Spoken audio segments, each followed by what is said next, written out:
Okay, we're bang on 7 o'clock, so let's get this rolling. Guys, thank you all for joining us tonight. I'm really excited with the uptake and the active contribution from all you guys as winemakers. It's terrific to have the chance to do something that's a little bit out the box. My primary thanks must go to Kate Criven at Wine Victoria for all the work done behind the scenes, Scott Burton as well. But most importantly, the winemakers, I'm aware of your time and the costs involved in doing something like this, and I'm deeply grateful for your cooperation and your contribution to tonight. This was all born really of a trip that I had in Victoria early this year, where we did a whistle-stop tour of a bunch of regions, and I said to Kate and Scott, that the diversity not only of styles but winemakers and regions are dizzying in the extreme. And with climate change, I've become more and more obsessed with this notion of there's no point in just looking at a general idea of what a vintage is like. It's vitally important that you drill down into when those grapes were taken off and how they were treated in reaction to the particular year. So while I was working up data for this evening, I pulled something from a major wine journal when talking about 22 Chardonnay in Victoria, and it went a little like this. The 22 vintage was not without storms, harsh and extreme conditions, imposing stressful yields and disease pressure, keeping viticulture and winemaking on its toes. Now, for me, as a shady salesman, I'm not seeing a lot of good news in that overview. Of course, they went into some more depth dealing with the subregions, but what it really highlighted for me was just how diverse it all is. And this is the exact reason why I wanted to do tonight, was to talk to the six of you. Well, I'm flying the flag for one of the six, but to really ask those questions and look at the key issues. So for our guests who are tasting tonight, I asked the winemakers to raise one by one issues such as the actual dates of harvest, the clones of their Chardonnay, and any specific actions they may have taken in response to their micro-regional viticultural influences of the vintage. So we've got everybody. Mike Dillhon made it on time as our first kickoff for tonight. So, Michael, if I can ask you to start, that would be terrific, and we'll move to Rob Hawkins from there. Yeah, thanks, Robert. Hi, everyone. Nice to be involved. Seems strange to be starting a tasting at 10 o'clock in our time, but makes total sense when I understand the time difference. It's been a challenging run of vintages. 22, yes, certainly damp, wet. We have a local winemaker who likes to refer to vintages like this one as classically styled vintages. And I think he means by that the sort of late 80s and early to mid 90s, when we had a series of very cold vintages and late harvest and lots of acidity and a real wait for ripeness. So 2022 for us, it was about half a crop. So we got about a ton to the acre. Sorry, Michael, specifically to the Chardonnays, we're looking at 23. Oh, you're doing 23. Well, Yeah, 2023 is almost a copy of 22, except a little bit less botrytis that we had to select out. So we've had this run of cold years starting in 2020, and it was again about 1 tonne to the acre, and we've had this series of them culminating in 24, which thankfully was a bit drier. So 23, like those others, like 22 and 20, was super cold, wet, and a real struggle for ripeness. But thankfully, in the end, the crops were very low, which allowed the vines to ripen and concentrate the fruit sufficiently, despite the lack of heat and sunshine hours. So in 23, we're at 1 tonne to the acre. We're at 500 metres above sea level. So for every 100 metres you rise above sea level, it pushes the harvest date back about 1 week. So it's a pretty cold area. And we picked mid-April. And the wine's ripeness is fine. It's 13.4% alcohol, and it's not searing acidity, but it's certainly bright acidity. And as I said, a classically styled vintage. And it seems to be the way here, even in those cool years, even if we have to wait and wait and wait, and it feels very fractious that the weather's breaking and we're really vulnerable to the rain and the dilution, we tend to get over the line well enough. So I think it's sort of healthy viticulture, having an open canopy, having healthy vines, having living soil, having a robust plant in a robust system that can concentrate fruit even in those challenging years. So looking back in the 90s, I would have been tempted to sort of play around with varying winemaking techniques slightly. Perhaps I would have been concerned about using as many solids or the quality of the lees because it was a challenging year and the fruit wasn't in perfect, pristine condition. But I've come to learn over the years that we can pretty much hold our winemaking steady, that it's not about an interpretive dance each year to try and streamline the wine, into a sort of a Wolf Blass style where you want it to taste every year the same way. I'm quite happy with the vagaries of the year to show through, but I feel that we still achieve quality by applying the same technique. So the wine is 25% new oak. It's 100% barrel fermented. When we bring the fruit in, we do something that's probably not that fashionable. We destem the fruit, so we break open the berry. We get a little bit of phenolic pickup from the juice being in contact with the open skins. A very slow pressing cycle. So we have that contact with the juice for some time with the skins, and then we take the juice straight to the barrel. We don't do any settling. We keep all the solids into different barrels as it goes, as the press cycle continues. And then we add a little bit of sulfur, and then we let the wild yeast do its thing when it's ready, and probably typically takes 4 to 5 to 6 days, depending on the temperature of the juice, to get the fermentation going. So we end up with all of these different fermentations in individual barrels. Some are new, some are old, some have got lots of solids, some not very many solids. They all ferment at different rates. Some are prone to go through malo early, others we sulfur up and stop the malo. And then 10.5 months later, they all come together. It's pretty basic stuff, but we're quite comfortable in applying the same system to warm years, cold years, small crops, large crops these days, and we feel that honors the fruit pretty well. Michael, it's interesting having had the luxury of tasting most of your Kostas rinds for the last 5 or 6 years. We've been tasting lots of wines together for quite some time. The thing that strikes me straight off the bat with this is that lemon lime fruit influence that seems to be consistent, as you said, warm or cold weather, hot or dry. It definitely is an expression of terroir that seems to flow in every single vintage. Also amazing acidics, just glorious, beautiful, bright, crunchy acidics, which is showing incredibly well. Yeah, it's pleasing, and it's been something that we've learned over the years, that the vineyard seems to stand up pretty well even in challenging years like this one, and often they age particularly well. So the two clones involved here in the Chardonnay blocks, P58, which is a really good Chardonnay clone, I think prone to a bit of hen and chicken, so small berries and large berries, and the other one is I10 V1, which is probably a less fashionable clone and tends to certainly form more even berries. And perhaps doesn't have the concentration or complexity of the P58, but they go in together, and the quartz is the same clones, the Kostas Rind is the same clones, and the Kostas Rind obviously is the Chardonnay that's differentiated by being on volcanic soil over clay rather than on Ordovician and stony soil. But yeah, that's that sort of citric, that floral, that mineral drive, that sort of slight chalky texture, I think, coming from a little bit of the skin in contact with the juice. It's pretty typical every year. A lot of the wine critics just shows that I don't really know what I'm talking about. I was looking for that nuttiness that a couple of them referenced. Is just a question of youthfulness, that's something that evolves a little later, that sort of almost Merceau kind of Yeah, component I feel with our Chardonnays, they hold pretty bright for probably 7 to 8 years, and that's something that comes in, I won't say reasonably late, but as they reach the sort of middle age and progress to being a little bit more fuller and dropping a little bit of the primary. But that said, they tend to hold that bright citrus for quite a while. Yeah, it's brilliant. Completely love it. All right, I think let's move on to Rob now at Indigo, if we can. And Rob, with the same kind of idea as a matrix of timing. Sure.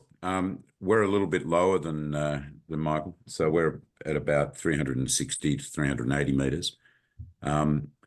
So we picked, for us, late. And talking about the vintage, it really was just wet. There was it was wet and it was cool, but it got quite settled in that January, February period, which actually let the right vines and the grapes ripen quite nicely. So we picked on the 9th of March, all by hand, and a lot of the things that Michael talked about are things that we're very similar. One difference is these were all whole bunch pressed. So we just treated them very, very simply, keeping the solids separate and, the pressing separate, just following a very, very straightforward process of winemaking. The clone that we used for this wine was Vineyard 95.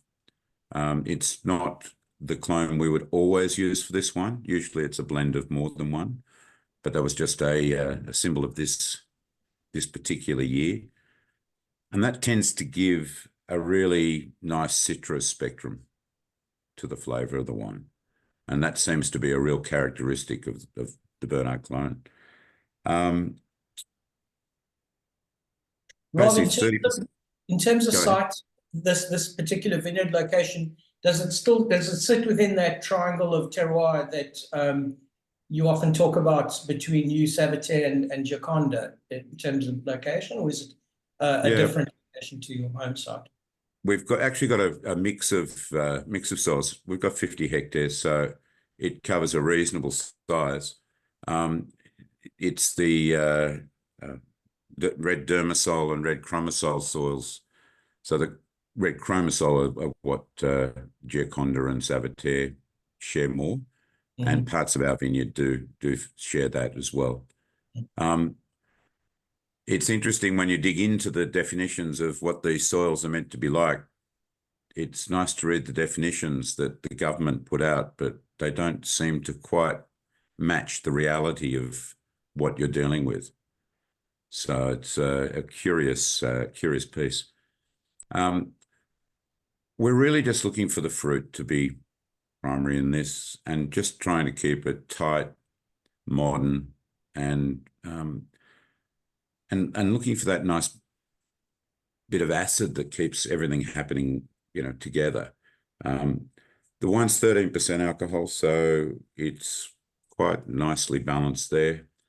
Ours went into a 30% new oak, and then a mixture of other ages for 11 months. So we bottled this on the 30th of January, and so it's just trying to keep a very, very simple but quite sensible approach to creating good wine.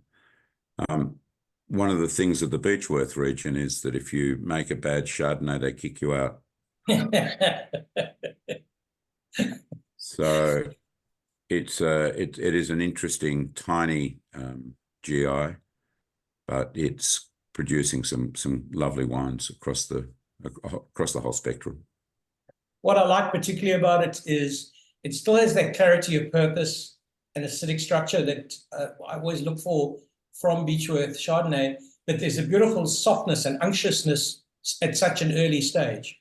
And I think it's a Chardonnay that will be well appreciated. Living in this part of the world, cellaring is not something that's the luxury of many. And this is a wine that if you do have time, it's got years to run. But what I love about it is its immediacy of appeal. And Rob, that's been a characteristic of our Secret Village Chardonnay for a long time. Absolutely approachable when it's young, and it does develop nicely over time. But I don't think too many of these actually get the luxury of sitting in a cellar for an extended period. They tend to be consumed pretty early on. And for those who are watching ratings and what have you, that's 96 points from Halliday, and it also got a special value commendation on release for its price relative to the market. So I think it's a sterling job, Rob. Thank you for that. Yeah, thank you. Right, next on to Patrick Sullivan. Hi, can you hear me okay? I'm in a bit of a tricky situation here. No problem, Patrick. We can't see you, but I'll try and activate your. See if I can track you down. I can't seem to get your. There we go. Let's try that. That's okay. Yeah. Can't see you, but we'll let your Yeah. wine do the talking. Yeah. So you've got the Bullswamp 2023. 2023 for us was a really interesting vintage. It was Bullswamp was the only single vineyard wine that we actually made because it was off our warmer site. So we've got the picking date was the 6th of April, and the vineyard there is at about 150 meters in elevation on ferrosol, so deep, rich basalt soil. Where we are, it's we've just had until 24, we had a lot of very, very cold, very elongated harvest, and 2023 was probably the chilliest of all of those. So what you see, generally speaking, this vineyard shows a lot of stone fruit. It's probably the richest of the wines that we've produced, but the 2023 really shows that saline mineral quality that really any wine made from this particular vineyard, which is really close to Warrigal. Any wine that's made off that, whether it be Sauvignon Blanc or Riesling or even Cabernet Franc, really shows that lovely saline minerality that you see so clear in that wine. So picking this wine, a whole bunch crushed, pressed for a long time, quite lightly, and then chilled and racked to barrel, 30% new oak. Certainly a lot of influence, Patrick, in sort of honeysuckle or honeycomb, maybe some galang-galang or ginger. It's definitely it's really an interesting directional shift from the first two Chardonnays in terms of its structure and form and phenolics in the palate. There's a beautiful, rich kind of roundness in the mid palate that's beautiful right now. Yeah, definitely. I mean, fermentation of this wine went for about 9 months, so it was left unsalted till right up before bottling. Yeah, and what I really love about the 23, it shows elements of that vineyard that sometimes can be overcome by the primary fruit that other vintages, particularly 2024, will offer. It's just a really, really special site and really interesting take on what Chardonnay can be in our part of the world. So in terms of, sorry, mate. Sorry, no, you go for it. So in terms of, did you encounter the same sort of recurring wetness and coldness that the other two regions did for 23? Generally speaking, wetness and coldness is a characteristic, particularly wetness of the region that we're in. So business as usual. But it was particularly wet in that year. I mean, 2020 was pretty wet, and this was longer and wetter. We probably had close to a meter of rain across the growing season, and it just kept pushing out further and further to the point where, I think, our Ada River vineyard, we had to pick at 10.5 BIMA and kind of blended it away into something else. It was just a really challenging harvest for us. Well, I think you've done generally. Yeah, carry on. Generally speaking, we probably, the wines are quite delicate, so we probably couldn't treat them as well like we did. So we had to prize out any detail that we could kind of find. And so we're just looking for those mineral characters really that underpins the vineyard. In terms of cellaring, I don't think I've ever had your wine before. Is this something that shows what sort of period of cellaring before it gets to its zenith, its cruising altitude? We've been farming from that vineyard since 2000.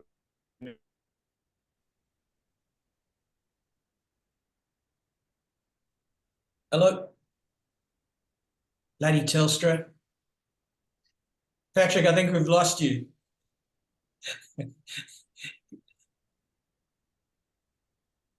All right, I think what we might do is Is he back? No.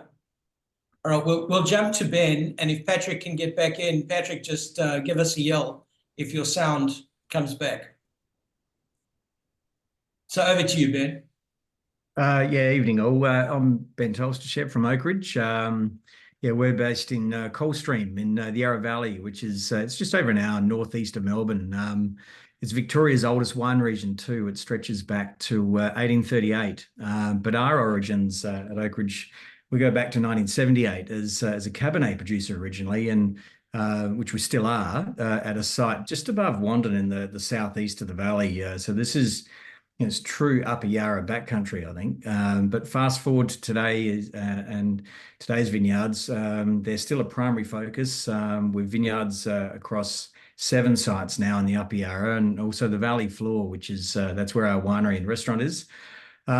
Yeah, we make distinctive and expressive cool climate wines essentially. And in the last year, we've been awarded the Rural Review Winer of the Year, and Halliday's top Chardonnay is top white and Wine of the Year, which we're all pretty proud of too, to stand out amongst over 7,500 wines domestically. But I think while our Chardonnays, they do seem to get all the accolades and Langton's classification, you know, we grow and vinify beautiful vintage sparkling, a variety of aromatic whites, Pinot, of course, and some extremely smart sort of Syrah and Cabs from the valley floor too.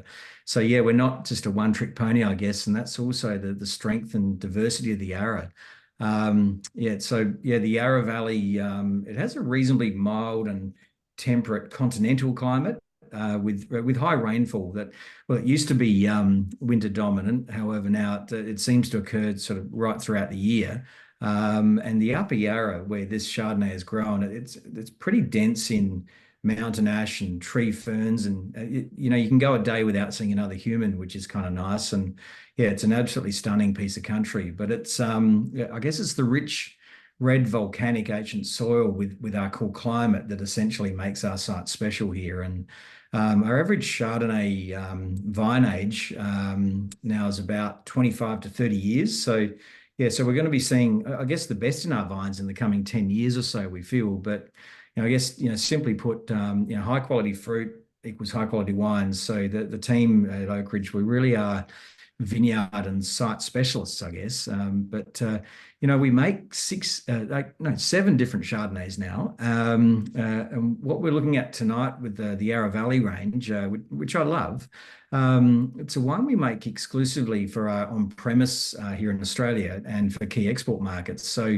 you get the Oakridge style at a price probably more suited to pouring by the glass in venues, essentially. And you know, we picked the sites for this wine mid-March, which most of the fruits that are coming from our Willow Lake Vineyard in Gladdisdale. That was planted in 92 at 180 metres ASL. And the other parcel for this comes from our Bacala Vineyard in Wandon East that was planted in 1990 at 240 metres ASL. So not quite the elevation of the other wineries, but still not bad. But there's that healthy bit of donal range at these sites. And V23, you know, we defined it as very cool with some pretty significant rain events throughout, you know, kept the Viti team on their toes with ultimately low crops and that slightly later growing season. Ultimately, we had nearly 1.4 meters of rainfall, which was epic. But you know, with no flat blocks, drainage into the creeks, and ultimately the Yarra River back into Melbourne,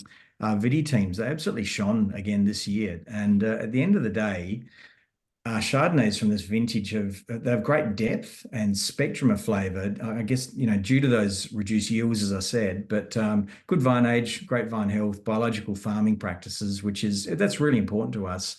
And this wine is really, you know, I guess it's got vibrant, balanced acidity. And we say the acidity in our wines is the core at which everything is sort of built from ultimately. And Michael, to your point earlier, clones. We're mainly a P58 clone Chardonnay region in the Yarra. I guess it crops a touch lower than other clones, but it's pretty reliable and solid. We actually call it the MV6 of the Yarra, which is our Pinot main clone that loves where it lives too. But some of the early picks of this clone are probably more citrus, and riper picks we head into that sort of white peach flavour spectrum. But ultimately we get, good intensity from this clone. And, P58, it stands for Penfolds, who imported it from France in 1958. So we're pretty pragmatic. But we also have a touch of the 96 clone, which comes originally from the Côte d'Or, and where we get some of that zesty green apple and that grapefruit, and what I love is some really good phenolics too. But at the end of the day, we see clones can give the shape and the outline, but the site, the season, and the people who manage it ultimately, gives the potential, and it fills in the detail. But lastly, in terms of winemaking, we're very traditional on all of our wines, with hand-picked fruit, whole bunch pressed direct into 500-litre puncheons, with only about 10% newers. We want you to taste the fruit here, not the trees, where it went through a natural fermentation on full solids, and I guess about a 9-month maturation before that assemblage and bottling. So yeah, no acid, no yeast, no malolactic culture adds, just a transparency is what we're really looking for into the sites we source the fruit from, ultimately in the Upper Yarra. We really strive to bottle with that correct flavour spectrum, the nice high natural acidity and moderate alcohol. So there's that harmony and resonance without too much winemaker intervention. And I guess that's the Chardonnay story for Oakridge. I think certainly that you put your finger on it with the word harmony. I'm seeing this wine has a lot of jazz about it, but still everything is balanced and in place, and really easy and comforting to drink at this really early stage. And congratulations on your achievements this year. It's extraordinary. I had one person phone me literally at 1 o'clock in the morning. Oh my God, we've got to get the Oakridge, your top one of the bin 6864, whatever. I've forgotten the number in a second. And I understand that they queued and got they were promised 2 bottles and just got the one. So you can't beat the power of marketing, I guess. Congratulations on all of that. I must say, going back to your comment about Cabernet, it's the one that I love the most. Your top bin series Cabernet. It's something that I can't get in Australia, here in Singapore. They'll be working on you guys to let us have a bit more access to that in future vintages. Yes, on that point, Robert came back from Victoria and said, Lou, this Oakridge stuff, fantastic. You've got to go get some of that Cabernet and Shiraz, and all their Chardonnays are fantastic. I said, sure, no problem. So when you're talking about winemaker intervention, we need some, because your commercial farmer gave us nothing. We got some Willow Lake, and we're told, thanks very much. So Lou, 864 Cabernet. You've just given me some weaponry. Thank you. I'll get some 864 Cab heading up. Yeah. Fantastic. So maybe we can go to Rollo now to walk us through the Crittenden. Yeah, thanks for that, Robert. Hi, everyone. So you've got our Coeur Chardonnay, 23, obviously, which is, I guess, the pinnacle of our Chardonnay making efforts. We're located on the Mornington Peninsula, so I'm assuming would be the most southerly of the 6 wines you're tasting today, but we are only 50 metres above sea level. And to that end, we're also influenced quite heavily by a maritime climate. So we do have Port Phillip Bay, Western Port Bay, and Bass Strait to the south, which do sort of moderate our nighttime temperatures and also keep our daytime temperatures. At any given time, even though we're only maybe an hour's drive southeast of Melbourne, we would be sort of 4 or 5 degrees cooler in the summer months, which is certainly quite helpful when we do get some of those sort of peaks in the summer months. So our vineyard, it was planted by my parents back in 1982. We have 11 acres under vine. And for Chardonnay, our sole clone is I10V1. Now, it's probably wouldn't be the go-to clone for today, but I certainly feel that the benefit of time, that sort of 40 plus years of growing grapes and growing that clone, we do find that the viticultural process, our site does sort of resonate above the clone, and we've found in particular in the last 15 years where we've been farming with a sort of regenerative focus without chemicals and with a big focus on soil health, that we've really seen Other influences, I guess, flow through to the finished wine more so than that sort of historical characteristics of that I-10 V1, which can be a little bit tropical or sort of a bit sort of lacking in concentration. We're seeing great concentration in our Chardonnays. I guess in terms of harvest date, from memory, this was picked around the 5th of March, which is pretty conventional. Like everyone, 23 was a challenging year from both yield and also from a weather perspective, punctuated by some pretty inclement weather through the flowering season. And then again, right over that harvest season, we did have a few rain events, which made it a little bit challenging, but more from perspective of picking that harvest window rather than actually excessive disease pressure, because we did have a relatively nice summer period. Winemaking, all hand harvested, whole bunch pressed. We don't separate the pressings. We do like that sort of nice phenolic crunch that they contribute. We run pretty heavy on lees for the fermentation, and it's entirely wild yeast fermented, which I feel sort of works quite well to sort of build in some complexities to the wine. We do try and manage temperature. I don't want those ferment temperatures getting away in the barrels, so we do the most of the fermentation in cold room.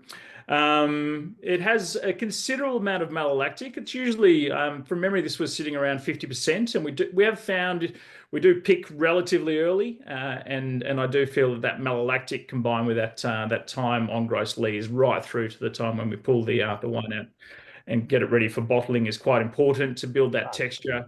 And I like the combination of that malolactic with the lees to build that energy in the wine. Still plenty of acid there. That's something we don't have a major issue with, acid retention. And I do find we pick more so on acid rather than on sugar levels. So we can have a bit of a variance with our finished alcohols, but we do want to keep that vibrancy in the wine.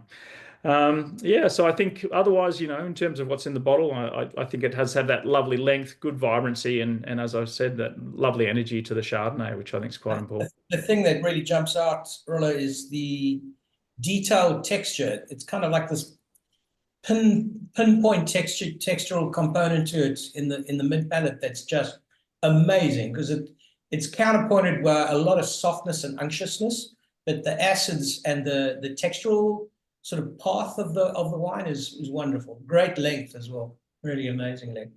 Yeah, thanks, Robert. I think this is very young. Our current release is 21 vintage for our Chardonnay. And I think that the benefit of time does sort of pull all those things together. But the 23 does have that really nice sort of textural, phenolic crunch that runs right through it. And I think that is a hallmark of, I guess, where we've evolved our viticulture and our winemaking sort of process. So. All right, a message just in from Patrick Sullivan. He's in Hanoi, which has even worse internet connections than Telstra. So he apologizes that he couldn't get back in, but I won't use the exact wording, but his internet's down for the rest of the night. Yeah, I'm pretty sure I've been to that bar before, actually. So turning to the by far. What was interesting to note was Nick speaks of all of March being really mild for them. He said January and February was horrendous, incredibly wet. The GC site, everything came off on the 23rd of March. So pretty close to what happened in Beechworth and possibly Gippsland. This site is 100 meters in altitude. There's a bunch of different soils. The thing that I remember Nick mentioning in a previous tasting, it's a very exposed coat, which just gets it in terms of the climate, but seems to produce incredible Chardonnay. Whole bunch pressed, and the solids are then put back in the barrel. We're talking about an 8-week ferment, which is relatively short. Bit of stirring to activate the mallow, but that's about it. The overall impression I've had from discussions with Nick in the past is really just let it roll, and let the grapes do the talking. And it certainly seems to have proven time and time again. He's often spoken about the easternmost part of the vineyard having this rise, geographical rise, where the one side is black volcanic soil and the other side is grey loam with buckstone on top of it. And he often speaks about that juxtaposition of soils in a very tiny part of the vineyard being a large component to what actually ends up in the bottle at the end. I think that what I was taking from these more detailed notes on the vintage, lucky with certainly the mildness of temperature when a lot of the rest of Victoria appears to have got it in the chops. So I hope I gave enough information. I'm sure I'll get notes from Nick at a later stage. Are there any questions that anybody has online for the winemakers before we thank them and say goodnight? I have one, Robert, please. I see Byron's on the call here. Byron and I had a rather interesting discussion the other week about the struck match element that's starting to come into modern Chardonnay. Not something I'm particularly fond of. Other people love it. And I'd love to know what the opinion is of the winemakers gathered here about that characteristic in Chardonnay that's becoming more and more prominent now. Michael, do you want to kick that off? Well, I'll have a crack, but I reckon Ben will have a better crack. Yeah, I think I don't know, who do we blame for this? Sorry, no, who should we say takes responsibility for it? I think maybe to my mind, I've got to chase down Rick Kinsborough at Giaconda, who began dabbling in this field in his passionate pursuit of Meursault-styled wines, I guess, with this Chardonnay. I'm pretty much in awe of Rick and his ability to think through a wine, whether it's Chardonnay or Shiraz, Nebbiolo, sometimes even Pinot Noir, but to think through a wine that he admires or a style that he admires from a particular variety and go about sort of constructing that or putting it together, interpreting that from the fruit and the seasons. And I think a little while ago he embraced lots of Lee's work and capturing sulfide development in Chardonnay barrels, and probably pushing the envelope a bit further. And it's something that we often have seen in Burgundy, and it's not something we personally pursue very much at all. Like, I like solids, I like barrel work, and a little bit would come in here and there. But I think there's been more of that occurring recently. I think it's an encouragement. It's a pretty, to me, it's a little bit like stems in Pinot Noir. It can be a bit polarizing. And I guess for me, like for struck match and also stems, if it's something I see as complexity number 5, 6, 7, or 8 in a wine, I find it a pretty admirable trait, because then I don't feel it as dominating the wine, and it's it's an added interest. But if it's the first thing I see, or the second, or even the third, I probably prefer to see influences of fruit, an expression of individual season and site, before I see what clearly comes directly from winemaking. But that's a personal thing, and I think that's each to their own. But I think it definitely has a role in adding complexity. But again, it's to where it comes in on the hierarchy of characteristics that we perceive. Yeah, Michael, you nailed that. I think the only thing I could add to that, Lou, is it's all about balance, and certain vintages, certain vineyards, and certain winemakers. You almost have like a grower champagne. You'll have a house style that someone's chasing, and it becomes your life work in some ways. And you have evolution, but not revolution. But Byron, do you comment about David Bicknell, who I'm very fortunate to work with? He might have been talking dismissively about the word terroir, because he speaks a lot about the vineyards and the sense of place. But yeah, we like to think our wines have a translucency, and you can see that sense of place. So yeah, that might have been a David Bicknell mannerism in some ways. Is that answering Byron's question? Ben, did you note that? Yes, I did. Chat? Okay, good. All right. I think there's another question below. Completely agree. Good. That's unusual. Normally we argue with Byron. All right. I do think Michael got it right when he blamed Rick Kinsborough.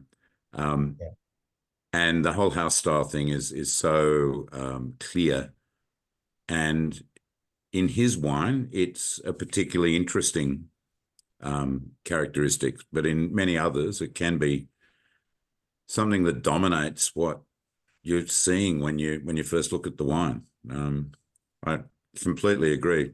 You know, barrel work for complexity, but not necessarily for creating that as the dominant. There certainly isn't anything on the aspect. table tonight that speaks loudly No. in the 1-to-5 ratio brackets of struck match. John Post is causing trouble, Michael. He's asking about sparkling wine. Yeah, well, my wife as well. I'm under a lot of pressure to bring back the Bindi sparkling. We made sparkling wines from 1993 to Yes. 2003. And I bailed you up at a show 10 or 12 years ago and asked you about it, and you said you're going to make some more, but then you admitted it all went into the quartz. Yeah, well, and the Kostas Rind as well. Like it's a funny one. Like the explanation really goes back to before we planted the vineyard. That was, you know, it was a really cold, elevated area, and a lot of vineyards were dedicated to sparkling wine. So it was always something that we had in our mind that was appropriate in cold years, or, you know, we didn't even know if we'd get some warm years back in the 80s and 90s. And sure enough, we made 10, 11 vintages with some sparkling. And then we found the table wines were selling so well, and we're achieving about the same price for sparkling wine as table wine, but we were selling the table wine out within 18 months, and the sparkling wine was 5 years on lees, and et cetera, et cetera. And, you know, quite an expensive process. And so it was probably just laziness and convenience, really, to shift out of sparkling wine and dedicate all the fruit to table wine. And if we had more vineyard plantings, we'd certainly dabble in sparkling wine again, and perhaps one day we will. But yeah, there's a little bit of pressure to redo that. Funnily enough, we still have some wine on lees. We've got some magnums of the 93, 94 blend that's, well, it's nearly 29 years on lees. And every now and again we disgorge a few, and they're quite stunning to drink even at that age. They're still fresh and vibrant and quite bright. So there's certainly encouragement to do it again, but I'll have to stop being so lazy. It looks like a whole lot of bids without even a price on those bottles, Michael. So I'm happy to take a humble margin and in between that. Maybe we'll just share one in Singapore next time. Great idea. Sounds like a great plan. All right, guys, if there's no more questions. I have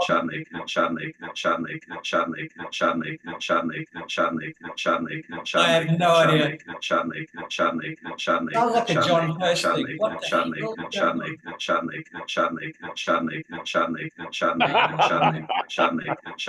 John, I'm going to kill you. That's pretty funny. I don't know what the hell it is. Oh, it's Toby. Ooh. Toby, it's your dodgy. Anyway, I'll take it up with you later. So no more questions from anybody before we wrap this up. And we were doing so well with our tech tonight. Guys, thanks so much for coming. Looking forward to tomorrow night, the Pinot session. I appreciate all your time. One point of marketing: if anybody emails me their order before midnight tonight, I can get you 10% off the pricing on the price lists I sent over to your homes with the tasting kits. So I have to keep it to midnight, so in order not to run too afoul of my shareholders, who normally get very upset with me when I start giving discounts away. So thanks very much, everybody, and we'll see you tomorrow night. Thanks, guys. Take it easy. Bye. Good evening. Bye. Night. Thanks, everyone. Ask him. You ask him. Okay. What can we You go. can we out those? You want to tell? Yeah. You want to tell ask her? What's the prices, Rob? There was a price list that went with your tasting kit. You've thrown away the paper. No, I don't have a price list with the tasting kit. All I right. picked it up from Alex today. I I'll promise send you. Mark, I'll send you a copy. Email. Got it right here. Oh, I'll send you priceless. Okay. I'll send you a copy right now.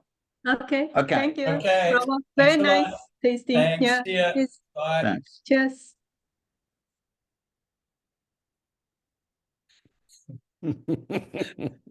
Now I need a drink. You know, they say that when you organize a wedding, it takes 6 months to organize and it's gone in 20 seconds. I've kind of felt that tonight. Thanks everyone for coming. I'll see you tomorrow night.